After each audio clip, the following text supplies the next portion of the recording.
Halo semuanya, kembali lagi bersama saya Dwi Nurul Hidayah dan ditemani oleh rekan saya. Dea Novelisa Herianti. Kali ini kami berdua ingin mengupas lebih dalam dari novel berjudul Bumi Manusia. Bumi Manusia itu sendiri merupakan karya dari seorang sastrawan terkenal bernama Pramudia Anantatur.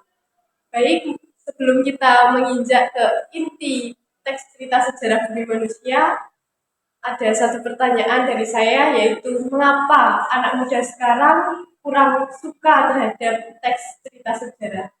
Apa pendapat Anda?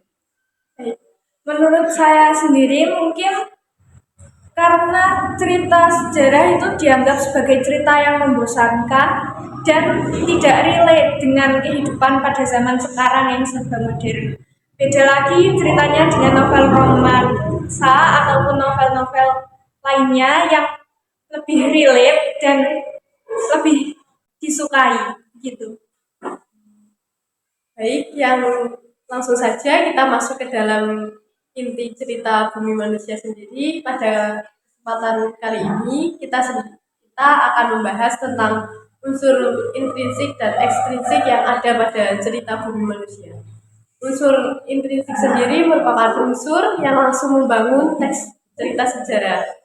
Baik, yang pertama di dalam unsur intrinsik terdapat tema. Apa tema yang ada pada Bumi Manusia?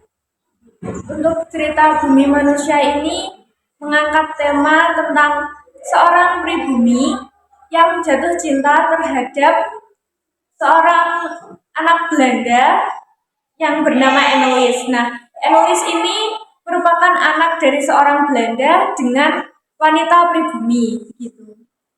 Yang kedua ada alur. Alur sendiri terdiri dari alur maju, mundur, dan juga campuran. Apa alur yang ada pada cerita Bumi Manusia? Untuk alur yang ada pada buku ini, alurnya alur campuran, sebab ada di beberapa part menunjukkan bahwa dalam novel ini terdapat suatu alur mundur atau flashback tentang masa lalu dari baik si Enolis sendiri maupun ibunya gitu. Yang ketiga ada tokoh atau penokohan. Mungkin bisa disebutkan tokoh-tokoh apa saja yang ada pada Bumi Manusia. Baik. Tokoh yang pertama, pemeran utamanya yaitu Mingke. Mingke ini adalah keturunan priai. Mingke memiliki watak yang baik, ramah, penyayang, lembut, dan tegas.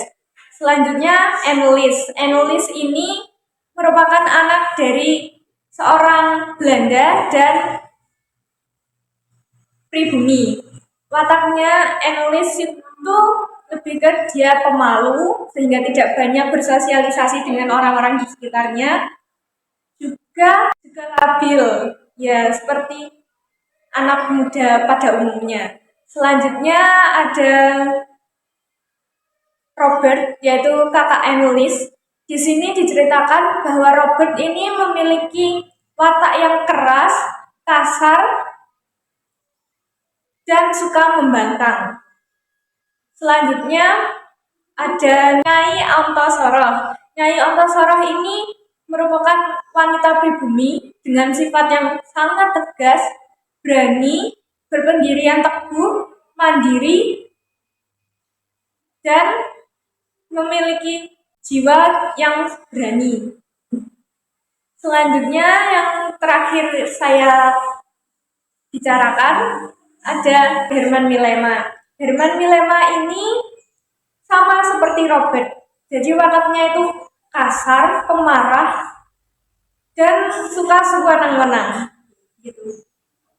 Yang keempat ada sudut pandang. Pada cerita Bumi Manusia itu menggunakan sudut pandang apa? Pada cerita ini menggunakan sudut pandang orang pertama sebagai tokoh utama.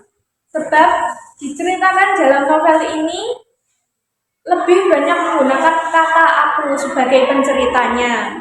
Gitu.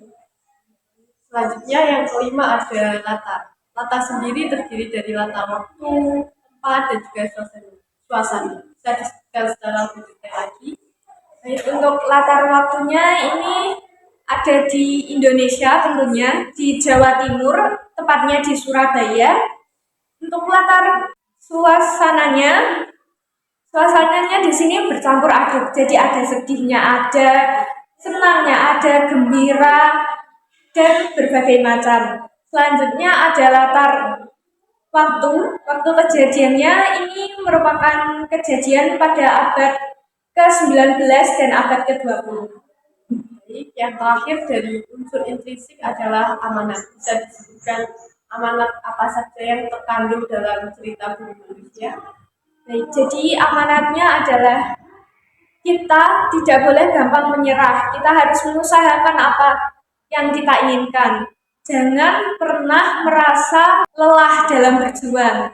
Kita harus terus semangat berjuang meskipun nantinya usaha kita tidak berbuah manis. Setidaknya kita sudah mencoba dengan semampu kita. Yang kedua adalah unsur ekstrinsik, yaitu unsur yang berada pada luar teks cerita sejarah. Yang pertama ada rekam kebesaran, ketinggian, dan kegemilangan pemerintah. Mungkin bisa dijelaskan lagi. Baik, untuk ini mungkin rekam kebesaran dan kegemilangan pemerintah Belanda, sebab pada cerita ini jelas sekali bahwa pemerintah Belanda lebih mendominasi rakyat pribumi sehingga rakyat pribumi tidak bisa melakukan apapun. Mereka hanya bisa tunduk terhadap Belanda. Yang kedua ada unsur ekonomi. Apa ada unsur ekonomi di dalam cerita ini?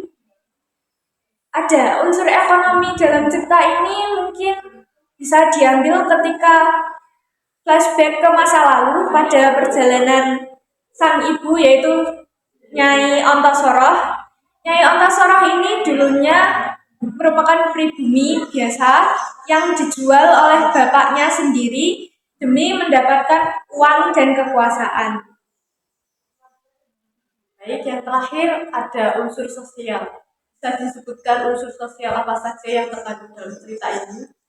Unsur sosialnya mungkin lebih ke kasta, karena pribumi ini dianggap kasta yang sangat rendah ketimbang dengan para bangsawan Eropa. Jadi kisah ini kan awalnya memang menceritakan tentang Enolis dan Minkel. Minkel kan pribumi yang jatuh cinta pada Enolis. Karena dianggap tidak sejajar sehingga banyak sekali rintangan yang mereka hadapi bersama. Terima kasih tentang pembicaraan kita pada podcast kali ini yang membahas tentang teks cerita sejarah berjudul Bumi Manusia. Mungkin bisa apa kesimpulan yang bisa kita peroleh dari Bumi Manusia secara lebih ringkas lagi? Kesimpulannya adalah cerita ini berkisahkan tentang Minke, seorang pribumi yang jatuh cinta kepada Enolis, anak keturunan Belanda dengan pribumi, dan mendapat halangan berbagai macam rintangan sebab dianggap tidak setara. Dan Enolis sendiri pun pada akhirnya harus tetap mengikuti ayahnya karena menurut hukum Belanda, Enolis ini bukan anak yang sah dari Nyai Antasoroh. Terima kasih. Mungkin itu saja pembicaraan kita pada hari ini. Semoga pembicaraan kita hari ini tentang teks cerita sejarah berjudul Bumi Manusia bisa menarik perhatian para anak muda, khususnya agar lebih menyukai teks cerita sejarah, karena teks cerita sejarah sendiri memiliki banyak sekali manfaat, nilai-nilai penting yang bisa kita terapkan di kehidupan sehari-hari. Sekian dari kami. Assalamualaikum warahmatullahi wabarakatuh.